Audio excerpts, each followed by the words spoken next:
Good morning, Service Alliance community. Hope you're all doing well out there. Good morning, Jason. Let's go. I mean, that's what I said with big exclamation point. Let's go. Yes. Good morning, Mike Carson. How are you? I am doing excellent. Just got back from Miami where it was really freaking hot. Yeah. I saw some pictures. It looked like I'm a little jealous. I have never been to Miami. So, yeah. Depending on where you're at, it's pretty nice. Yeah. Well, yeah, can't complain. You were there for business, right? Yep. I was there for a conference. Did you get to have any pleasure? I had one free day. One free day that you smoked a cigar, you sat on the beach and did nothing. Actually, that's exactly what I did. You did? for a short time. It didn't last. Okay. Well, there you go. But got a little Bert sitting on the beach for like 20 minutes. That's all it took. And then I was fried. So us northerners can't stand the equator heat too much. Of course, it's not the equator, but yeah, that very, very southern Florida sun. Yeah. Yep. Good time though. Learned a lot. Yeah, maybe one day I'll get to Miami and check it out. So maybe in the fall or like early winter, so it's not so hot. Yeah, we're going back in October. That far south. Yeah, that far south. I don't think it matters if it's dead winter or not. So probably still hot. Yeah, maybe. I don't know. Yeah. All right. What are we talking about today? We're talking about strategy, building strategies and closing that gap. Why most owners stay stuck and how to fix it. Yeah. So you're always too busy running calls, chasing parts, putting out fires. Everybody's busy, but without a clear plan, your growth stalls. Mm-hmm. And the business just becomes another job in disguise. Yep. We've all been there, right? Yep. So today we'll talk about that strategy gap and the difference where you are now to where you could be if you operated with vision, systems, and strategy. So let's get into it. You want to open us up in prayer? Sure. Let's do that.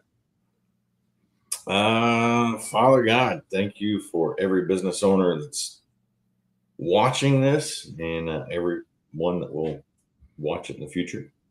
Whether that business owner is feeling stuck or stretched thin, just pray that you bring clarity, peace, and a renewed vision for them and help them shift from survival to strategy, from chaos into clarity.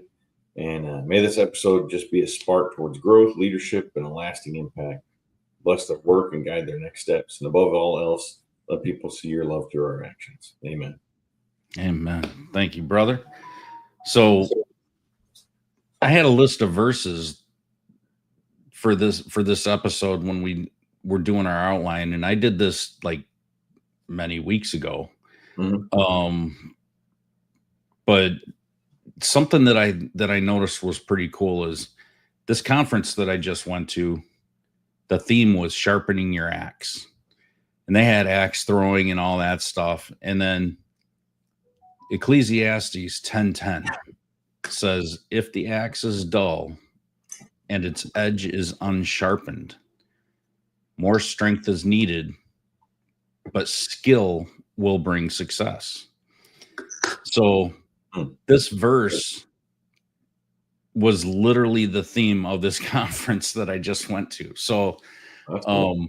I thought this was a really cool tie-in because if you don't have wisdom in your business, this is a wisdom, Ecclesiastes is one of the wisdom books.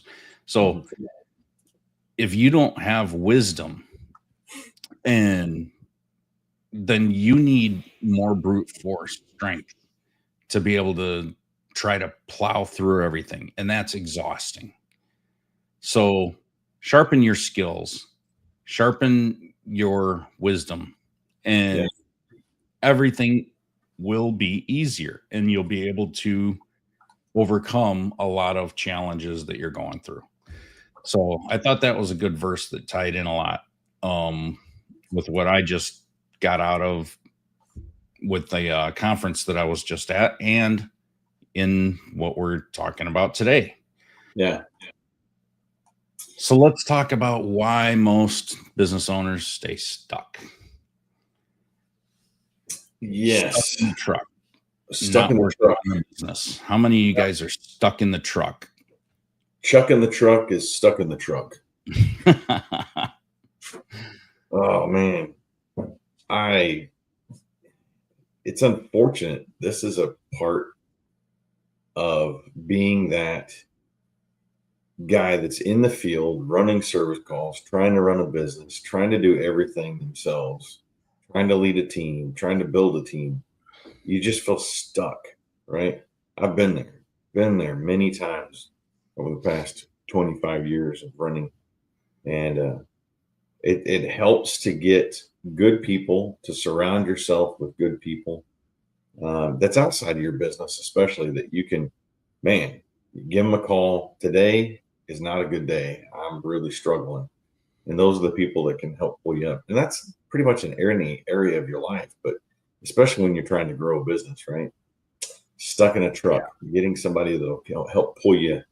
I don't want to say pull you out of the truck, but pull your mind out of the truck for a little bit. So, well, I mean, there's so many of us that we don't let go. yeah. We say we like doing it, but sometimes do we really like doing it?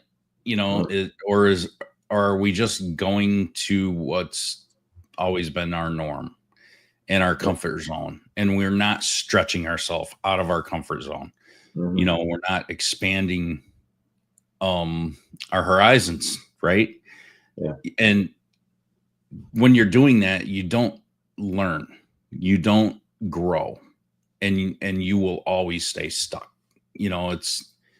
It's that whole thing. If you want something to change, stop doing what you're doing, do something different. So how do you take that and turn it into a strategy where it's not survival? It creates vision, wisdom. You know, when you have that lack of vision, it just creates confusion, burnout, frustration, and you don't know where to go. And the SBA even says 63% of small business owners have no written business plan, none of any kind. Whether it's small, it doesn't have to be real formal, but nothing. There's just no plan. Yeah. So I would highly suggest, if this is you out there, start with some kind of plan. Just start somewhere. If you don't know where to start, just start writing down where you want to be in a year from now. Yeah. What do you want to be different in your business a year from now? Start there. And then at least you can reverse engineer it. Start where you want to be, and then go backwards and figure out, what do I need to change to get there? Yeah. This is about Bible and business, right? So we talk Bible some and business a lot, but this ties. I always think of this when I hear write the vision down, Habakkuk 2:2. And there was an old Christian rap group that had a song about this. Anyway, I'm not even going to try to rap, especially this early in the morning, but Habakkuk 2:2, what you going to do? Write it down, right? So write the vision and make it plain for all to see, right? In business, clarity is everything. Without a clear vision, man, your team can drift, your priorities get blurred. As you said, your growth stalls. So it's not just spiritual truth. It's a blueprint for leadership.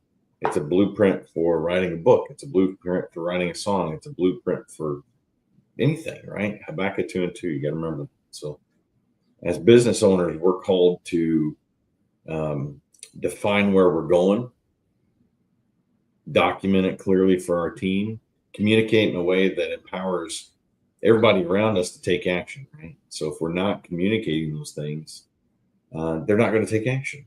They're just going to sit there. So whether you're leading a team of just you or 20, you got to start out by just writing your vision down. It has to live outside of your head, on paper, in systems, in conversations. And so if you want your business to run with purpose and direction, write the vision, make it plain, let others run with it along with you. I think that's a huge important one. Yeah, I think a lot of people start with their goals and they're like, oh, this is my goal. But without having vision to obtain the goal, and then having your values of everything that goes along with that, you aren't going to get there. You'll never get there without the other two pieces. So vision, values, and goals are all one piece of the pie.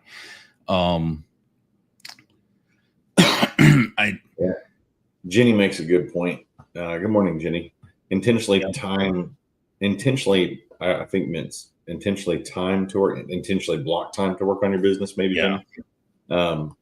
Accountability groups. I hired a writing coach because I was getting a little bit stuck. This book that I'm writing, Iron and Intent, a few of you, I've let you read kind of like what I had, but feedback I got was, man, this is great bones, but it needs more meat. And so I've got a lady that we go to church with. She's written a lot of books and she does writing coaching. So I hired her and I have Pastor David from Rise Up Kings that I talked with a little bit. He's written several books, but he's like, man, if you don't hire her, I am. And actually he ended up hiring her to do some accountability in writing. So, but the point is one of the things I was talking to my writing coach about yesterday, her name is Shelly. I said, Shelly, I'm really getting stuck. Like everything I have in my life, I'm getting bombarded here. I have this on my calendar. I mean, take a look at my calendar, pulled it up, and it's just everything is just full, right? How do I make time to do this? She goes, you got to start somewhere, even if it's 10, 15 minutes a day. Sit down, 10, 15 minutes. I'm blocking out this time. I'm going to write on this. Right? Start with your blueprint. Literally is what her first lessons are. Start with your blueprint. Map out each chapter. So if you're getting stuck in your business, block out an hour a week. Block out 30 minutes a week. Be it in the evening, in the morning. I find I'm most productive more in the morning. So block out time, an hour a week, 2 hours a week. Whatever you can mentally sit there and work on. And start writing out your strategy session, right? Have that strategy CEO session on. I'm going to work on my business. Here's what I'm going to do. I know the Service Alliance Group has got all kinds of stuff to help you with that. So if you're mastermind, grab that stuff, right? It's there for you. Start with, where do I want this business to be in 3 years? Simple one-page plan. Visions, values, goals, constraints, right? Start from there. Yeah, I mean, like you mentioned blueprint. I mean, a blueprint it's a system. Yeah. That's all it is. It's not a big word. Let's simplify it. It's a system. Jenny says, you guys are speaking my love language. Thank you, Jenny. So start with systems. Get your systems down. You cannot change and you cannot grow and you will not be able to scale without systems. And those systems have to be documented. And you don't have to have a million of them. Start with your most important ones. Always start with your most important because they matter the most. The things you're doing every day, the things that you're failing on. Here's where I think a lot of people, if you're failing and you're finding yourself making repeatable mistakes, start there. Create systems to fill those holes. Mm-hmm. And when you document and you go through that process, if people in your team are making repeatable mistakes, start there. Yeah. Find out what are they making the repeatable mistakes on. Create a system for that, because then you can hold them accountable for following that system. Train them on that system and get that done. Then it's either a people problem or it's a system problem, and you always blame the system first, because you can't blame the people if there's no system in place for them to follow, and they have to be properly trained on that. Yeah. So I've always said that, always blame the system first. Yeah. You've got a note in here: sticky note operations collapse under growth. Can you dive into that a little bit more? That's an interesting phrase that you've got in here. Yeah, if you're there's I used to be one of these guys. I wrote stuff down and put it on sticky notes. Yeah. And I had sticky notes all over the place. It did me no good. The stuff, everything got buried. You can't create a list out of sticky notes. Sticky notes are literally a super temporary thing. Yeah. If you're not putting this stuff down in an actual action list, and then prioritizing that action list on one piece of paper or in some kind of other system, and then you're marking that with a calendar. Put it on your calendar to take care of this. Sticky notes don't do anything. So the sticky note mentality is, completely, it's such a lost, archaic way of thinking. So if you're still using sticky notes on your desk and you're like, oh, I got to make a note of this and then sticky note, that is the wrong way to be doing anything these days. You are not going to come out of your. I could have swore I heard you say it's duct tape or something like duct tape. That's funny. Yeah. Anyway, I have. So it's funny you said it, because I'm sitting here looking. I have sticky notes, but my sticky notes are different. So my sticky notes have sayings on them, right? So for the sake of eternity, I've got something on here. I've got some stuff for my mom. I've got fear drives everything. When you get a handle on your fear, you can control the world. I'm better than I expected, and my expectations are pretty high. I've got all kinds of little sticky notes that I've got taped to my computer screen, but they're constant reminders of motivational stuff, right? Now, I'm a notepad guy, so I have little notepads, but I take these notes and I put them into our system. So we use my office manager, and we've got cards and pipelines built into this that we can attach to certain team members. I've got notes attached to certain clients. So if I'm like, okay, I remember Terry, I had this conversation with Terry, and even though I've got it written down on my notepad, that notepad will get lost eventually, or that piece of paper will probably get thrown away, because I don't have a filing system for notepad and paper. My notepad and paper, like Mike said, is a temporary way to get my thoughts out here if I'm in the middle of a conversation. Or like Friday, I was at a regional meeting up in O'Fallon, and as I was having conversations with people, I'm like, oh, if you don't mind, I'm going to write that down so I don't forget to follow up with you. And so I've got my notes from that meeting. And so I come back here, go into my system, write it down. So that's a great way to go about it, Mike. I like that. Yeah. Find your system. Make it simple. Got to make it simple. But see, like your sticky notes, like you said, they're motivational. They're motivational reminders that you need to see every day. That is completely different than using it for anything operational. Exactly. But that one stood out when you said sticky notes. Yeah. So let's move on. We've talked about knowing your numbers plenty of times, especially recently. But did you know that 82% of small businesses fail due to cash flow mismanagement? Mm-hmm. That comes directly from U.S. Bank. And we've talked about, flat rate shops making, higher margins, up to 18% higher margins. The thing that I find that just floors me when I'm speaking to my potential clients, that are reaching out to me, so many of you out there just don't know your numbers. Mm-hmm. And it floors me that a business owner does not know their numbers. and I'm not talking like just having an idea, but I'm talking has no clue what their numbers are.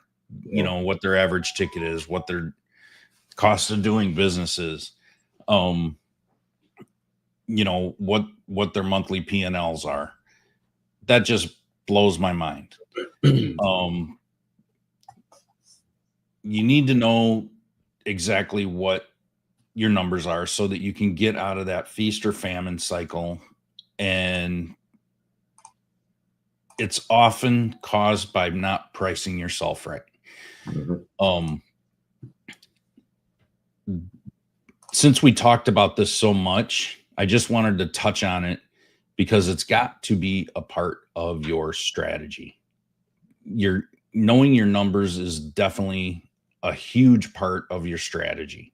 Mm-hmm. And when you say you want to go from A to Z in 3 years, you need to understand, you need to start building in that expense right now. Otherwise you'll never be able to afford it in the future. Mm-hmm. Build in your cost of doing business, build in your margins so that you can know it's going to take me this much expense to get from here to here in a year. I need to update my pricing to reflect that so that I have funds for that growth, for the scaling and expansion that I'm going to do, whether it's buying another service vehicle, all the tools that go along with it, and being able to afford the technician. Most people just look at the cost of the technician, Mm-hmm. but they don't plan for all the rest, right? They don't plan for additional training, going to conferences, things like that. So you need to build all that margin in now so that you can have that growth, personal growth and physical growth in your business all throughout the next year, 2, 3 years. Yeah. So I just wanted to touch on that real quick. Sure. How many of you don't hire to escape, hire to scale? How many of you hire so that you can just get out of the truck? Well, I don't even know if it was that. There's times that I would hire people just because I need to hire somebody because I needed some help for the week, or I sold a big rewire and it's like, oh crud, I don't have enough people for this. So I would reach out, hey, you need a job for a week or two, come help me pull some wire, or when I was doing new construction, we had 10 guys at one point working for 18 contractors. And, sometimes it was not enough, but the thing that I found, especially that year, 10 guys, 6 trucks, working for 18 contractors, doing a bunch of new construction and just driving myself nuts. We actually ended that year in a huge negative. And it was because of really a lack of system. I thought I had everything down, right? But I was really just kind of grasping, and I didn't have a real good strategy. And it all starts with what kind of strategy you got even for hiring, right? What happens in those times that you have a boost or a boom, right? If you're not planning ahead, if you're not looking 2-3 months down the road, all right, in typical trends, this is what happens. Get those people in, start training them for long-term growth, not just a month or so, management chaos. That can create a lot of other issues whenever you're just, anyway, that's actually culture problems. I mean, it took me a long time to learn this. But when I hired just help, right? Mhm. And I just wanted to have a body that can get things done. But when I shifted from that mindset and I started hiring A players that I could use for leverage in my business and help me grow my business, and I started paying for those A players, everything changed. It turned my business around 100%. Yeah. I filled out my org chart, even though most of the hats in that org chart were mine. My name was on all those little boxes on an organization chart. And I started looking at, I need to fill this role to take this whole section off my Yeah. plate.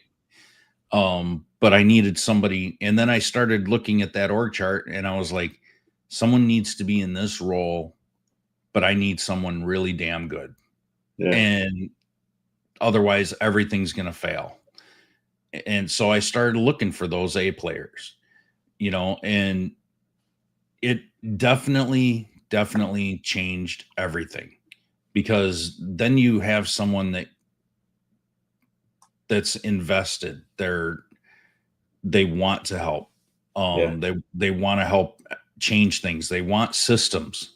You would not believe how much people want systems, Yeah. whether they say it or don't. But they want organization. They want parameters. They want basically those walls to stay within, because it's safety for them and it's safety for you. Yeah. I'm going to say hey to Saul. Good morning, Saul. Morning. So Every hire that you have should solve a problem, right? Should solve something or solve a revenue bottleneck. So hiring isn't just about adding bodies to your business. It's about removing roadblocks. So before you bring someone on, ask, will this free up time for me to produce more? Or will this drive new revenue or prevent like lost opportunities? So if that answer is no, you're just adding overhead. So smart hiring fuels growth, not just headcount. it's a good way to put it. Yeah. Yeah.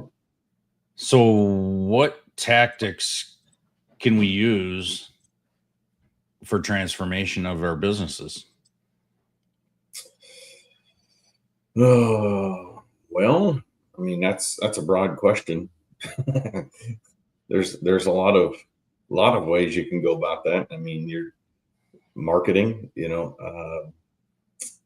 if you're looking at hiring, it's your ads. What are you doing to bring in people? Indeed, are you on Indeed? Or are you just throwing stuff on social media? Are you actively on your website? I mean, I hate to say billboards, but I've seen some decent hiring billboards lately that kind of caught my attention. And I'm like, all right, billboards. We're starting to get more digital billboards in our area. And so there's a lot more stuff you can do with the digital billboards. So I was like, that's an interesting thing that popped in front of me that I didn't realize. But again, what's your blueprint? What is your strategy? What are you doing? How are you planning for this? Right. So yeah. You should always be recruiting. Yeah. Always. A lot of people think that marketing is just to get customers, No. but you could also leverage marketing for getting employees. Yep. But you should always be trying to pull people in. And a good ad for recruiting, hiring will actually help draw in customers as well. If you're the things that you say in your ad, if it's focused on positivity towards hiring people, we've actually had people say, I called because I know you guys look for these types of people. And if you're looking for that, I'm sure that's the kind of people you hire. So that's why I want to use you. So, yeah, that's a great point. Yeah. So your marketing efforts are important when it comes to hiring because your customers will see it too. So we talked about hiring processes in this conference I was just at. Mhm. And one of the things that they said that I 100% agree with is the people that are looking for jobs right now are probably going to be your worst hire. So when you're out there looking, and I'm going to pull up, Saul makes a good point here. I learned a long time ago never to hire out of desperation. Yeah. So if you're to the point where you need to hire someone and you're like, okay, now I need to start posting ads, all this stuff, your quality of, you're probably going to get, B and C players, Yeah. Out of that pool. When you're going out there because you need someone and you're desperate to find someone, you're going to probably take just a warm body. You're not going to get a hot mind, is the way I look at it. It's a warm body or a hot mind. And you want that hot mind. You want the right people seeking you out as a company, wanting to work for you. Yeah. For whatever reason that is. But how do you attract those people? I mean, it's your mission, your vision, and your values have to be out there for them to know what you're about, right? I often found that the greatest team members I had came from two different places. I completely trained them from scratch. They weren't even in the service industry. They were doing something else, but I came across them and I'm like, have you ever thought about getting into the trades? Simple question to ask, because your service right now is incredible. Be it wherever you might have seen. They may have been serving you at a restaurant, or maybe they were delivering your mail, or I don't know. There's great people skills. Yeah, great people skills. So that's one aspect. And then I trained them from scratch. I trained them from scratch. Or the other aspect I found was your best team members are probably working for somebody else. That's another aspect. When we started heating and air, I had one of my best team members approach me and said, "Hey, I see what you're doing and I'm really interested in it. I'm not super happy where I'm at, and can we talk?" So I never wanted to approach anybody else, but I was approached and I was like, okay, we can have a deeper conversation about this for sure. But so that's another thing. It's a fine line, whenever you have, especially if you have good relationships with the other companies, you got to be careful on that one, because that can create some long-term issues. Yeah, exactly. So when you're looking at hiring somebody, the best service businesses treat their techs as revenue generators, not just labor, right? Mm-hmm. They're revenue generators and they're paid accordingly. Through performance pay, is how you should be paying them. So if you're going to attract anybody, number one, you've got to have the volume to keep them busy so that they can make that performance pay. Mm-hmm. But those people will sell more jobs all on their own just by having the right person in there. So they'll be able to get a higher ticket. They'll be able to sell more jobs, have a lot less walks, and they'll generate that revenue that you've been missing. I was talking to somebody last week, a couple of people actually, and they said, once I hired somebody, I thought I was the king. And they're like, once I got out of my own damn way and put someone else in there, I found out I was not as good as I thought I was. Mm-hmm. And they excelled in their role much better than I ever could, because that's all they have to focus on, right? As a business owner, we're focused on so many different things and we're pulled in so many different directions, wearing so many different hats. Yep. And it's hard, right? And every time that we get pulled in a different direction, it's pulling our focus away from from certain roles or areas that need that attention.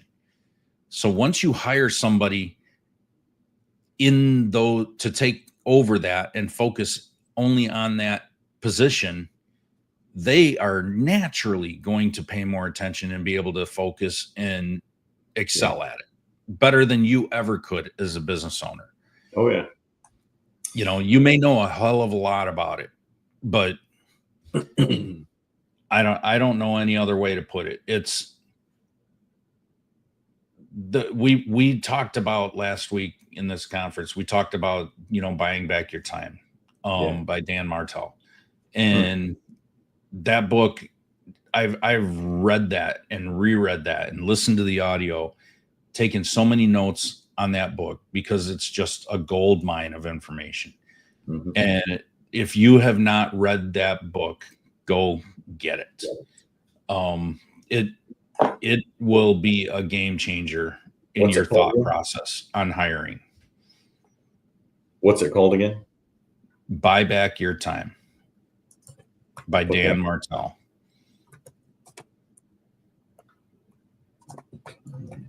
Dan Martell. Yep. It's an excellent book. Okay.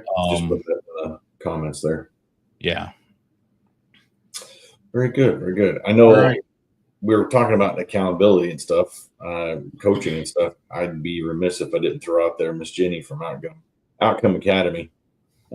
She's a good coach as well. So I'm going to give props to the followers. Yeah. All right. So recap. Strategy. Recap. Let's recap this crap. Let's recap. There's a blooper for you. Let's recap it. The strategy gap is real. It's the silent killer of momentum in small businesses. The solution isn't hustle, it's clarity, and take the first step. Pick one system, one metric, or one hire to level up. And you don't have to be big to think big. Act like a CEO. Yeah. Because your business needs you today. Yeah. All right. Very good. Join us. Got to mention the mastermind. Join us. We're talking about membership plans this Saturday. TK is going to be going over that, and it's going to be a great, probably knowing TK, hour and a half to 2 hours. Yeah. He stretches it out there. He always comes with a lot. So he brings a lot to the table, a lot of knowledge, and he does a good job teaching this stuff. So if you're in there, I'll see you there. And don't forget to pay the fee. Pay the fee. Go like, subscribe, share, Service Alliance Group, Appliance Marketing Pros, my office help. All right. We will see you next week. Bye, everybody. Thanks for tuning in to the Morning Grind podcast by Service Alliance Group. Subscribe to our channel and make sure you visit our website at servicealliancegroup.com for appliance repair business resources.